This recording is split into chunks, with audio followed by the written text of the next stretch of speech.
welcome to today's personal branding coaching session. I'd like to welcome our regulars and introduce myself to our new viewers. My name is Samantha Nolan. I'm a personal branding strategist and expert resume writer and owner of Nolan Branding. We provide personal branding services in the form of resumes, cover letters, interview and career coaching, and LinkedIn profile development. Our tagline is where careers take flight, and that's what we try to do for all of our clients. Get them going or keep them up there. Today we're talking about what to do when you're laid off, and more specifically, what to ask your supervisor or possibly your HR department for if that situation arises. And this was prompted by a question that I received from a reader of my Dear Sam column, which you may know is a syndicated job search and resume sort of personal branding column that runs in many newspapers across the country and digital outlets. And Ty wrote in, and I'll just read his question. He said, "Dear Sam, I was just downsized from my 13-year employer. Unfortunately, I worked for a fairly small business and they haven't assembled any type of outplacement package other than the normal severance pay for a few months. He had heard of peers at other companies getting help with their resumes, interviewing, and job searching. He didn't want to spend his severance dollars buying those services, but he felt like he needed professional assistance, and he didn't know if he could actually negotiate with his HR rep to secure a more robust separation agreement, or was that kind of taboo and off limits?" So it was a great question, and I'm really glad that Ty wrote in and asked, because the answer is absolutely. You can definitely negotiate an outplacement or a severance package. So let's talk about a few things about that. So first of all, for anyone that doesn't know, a severance package, fortunately, if you don't know, you haven't been laid off, but for most, including myself, I did experience 3 layoffs by the time I was 28, hence the reason I opened my company and do what I do today 17 years later. So a severance package is typically an agreement for a company who is downsizing, having a reduction in force, that they will pay you.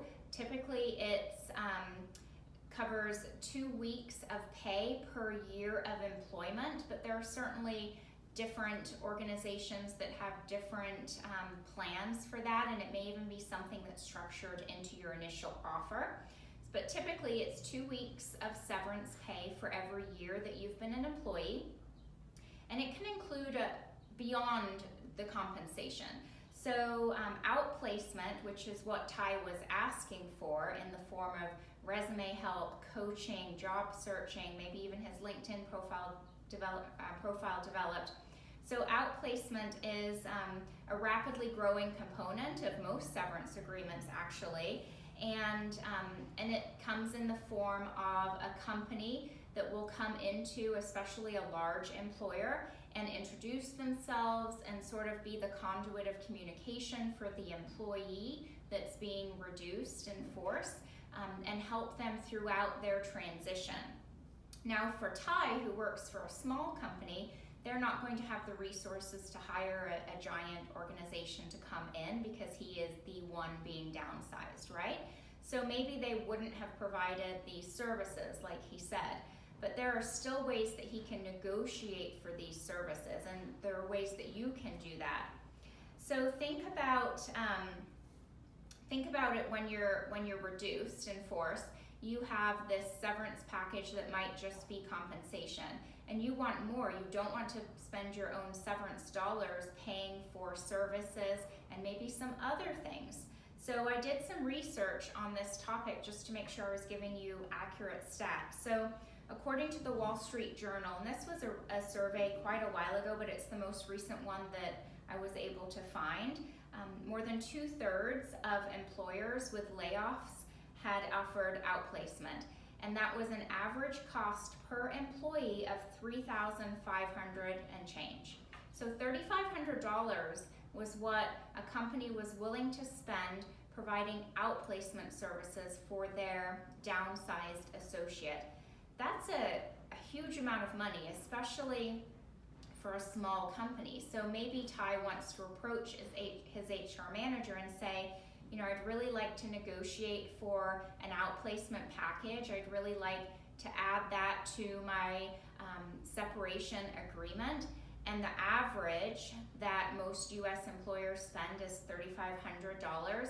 I'm not asking you for that. Maybe he's going to ask for $1,000 or $1,500. He's going to probably need to go in there with some quotes from some professionals that he may be vetting and have them pick sort of the middle of the road price so that he has the disposable income to get the services he wants so that he can get into his new job as quickly as possible. So according to that same Wall Street Journal article, about 58% of laid off professionals receive outplacement for 1 to 3 months.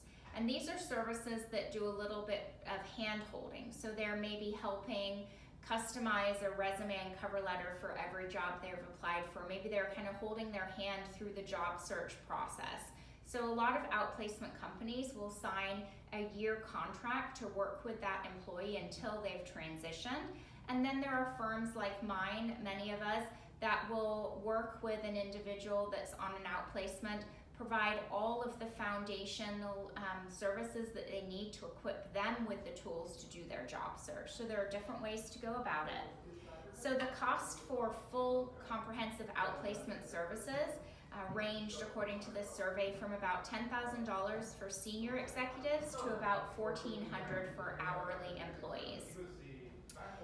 Now, it's not a done deal when you have an outplacement service. So there are some pitfalls to working with a larger outplacement organization. And according to this survey, this isn't me citing this, but according to the survey, some people were frustrated with what they call were kind of boilerplate resumes, because you're working with someone from an outplacement service that isn't a resume or a personal branding strategist. They're more of a coach during this process. So they can provide guidance. Sometimes they give you the tools and tips to write your own resume, but they didn't feel like they were being given an actual strategic document ready to fuel their search. On the flip side, they are working with you for probably an entire year until you transition, but could you, with a more impactful resume, transition much sooner? Perhaps, okay? Other reviews said that when they're in a large group outplacement engagement situation, that the advice given was quite general and the one-on-one piece wasn't there. Again, according to a Wall Street Journal survey. So I think what you have to strike is a happy medium of the partner that you're working with. There are large downsizings, and those employers need to contract with large firms to handle that kind of volume. And in that, sometimes you lose a little bit of the personalized expertise. I've worked with plenty of clients that come to me and say, you know, I've been provided with outplacement services through XYZ, I won't name names, and I know I need one-on-one attention, and I'm going to actually use my own severance dollars to engage with you as a partner, like I'm sure they do with other firms just like me. Or they've negotiated to not use the funds, those $3,500 on average, that the company would use paying a large outplacement firm, and said, you know, don't spend $3,500 on me working with this large firm, just give me $2,000 or $1,000 or whatever package they're looking at, and let me work with this smaller community-based niche provider. So that's an option too. So there are pitfalls and pluses of working with companies of all sizes. So when Ty is armed with this information and he is powered to say, okay, I can negotiate with my HR department. Let's look at kind of a few steps of what he should do before he steps into the door. So he needs to understand his leverage. So of course, the higher up in the organization you are, the more leverage you have. Leverage is largely dependent on sort of the circumstances of your departure. So let's say it's kind of a sticky departure and the employer wants to avoid a claim, litigation, something like that. Of course, you have a lot more leverage, and I'm sure we've all heard of employees signing documents that say, hey, I won't file suit if you do this. So I'm not even going to go into litigation and employment related claims anymore, because that's a whole other animal, and I'm certainly not an attorney. So, but leverage depends on your departure. If Ty is one person working for a small business, then he has a decent amount of leverage, even though financial capital isn't going to be as plentiful as a Fortune 100 company. He probably has a much more personal relationship with his supervisor, influencers in the decision-making process, or even maybe the owner of the company. And that's a significant amount of emotional leverage. So use that to your advantage. You're kind of getting a divorce at this point, so you're trying to get out with the optimal package, okay? So he also needs to kind of have a target in mind. So he doesn't want to walk into his HR person's office and say, I'd really like an outplacement package, what can you give me? What he needs to do is come in and say, 58+% of organizations that downsize their associates provide outplacement services. And I really need this to make my transition as swift as possible to take care of my family and my financial responsibilities. I am asking for outplacement in the form of working with a personal branding firm perhaps, and maybe he would say, I've done my due diligence and I've received 3 quotes from providers. 1, 2, 3. Of course, this one's higher, this one's lower, so I'm just going to respectfully ask for the amount in between, which is X number of dollars. That's pretty compelling evidence, and in the scheme of an employee's expenses, it's probably going to be pretty marginal. So have your research and have that target in mind. If an employer can't have the additional initial capital outlay, think beyond sort of the money, the paycheck.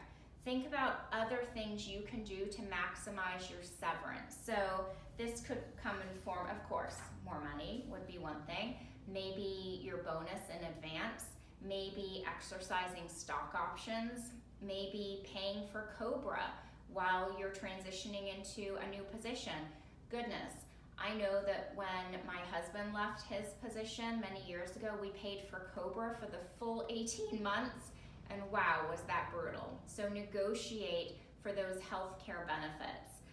Maybe you negotiate for something as simple as your company laptop or continuation of your company's vehicle lease. It could be anything.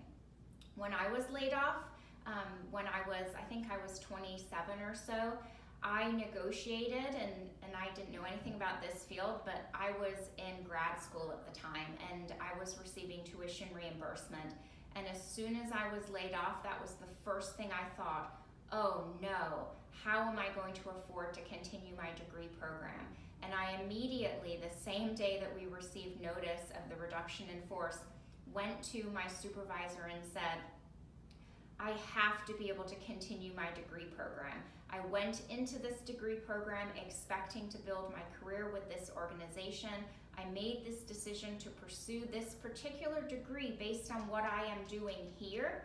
And he said, okay, go talk to the HR person. So the person had come from our headquarters to do the layoff, and I went into the conference room and said, that's great that you're giving me severance for, the couple years that I'd been there, but what I really need is my tuition continue to be paid throughout the duration of my grad program, and they gave it to me.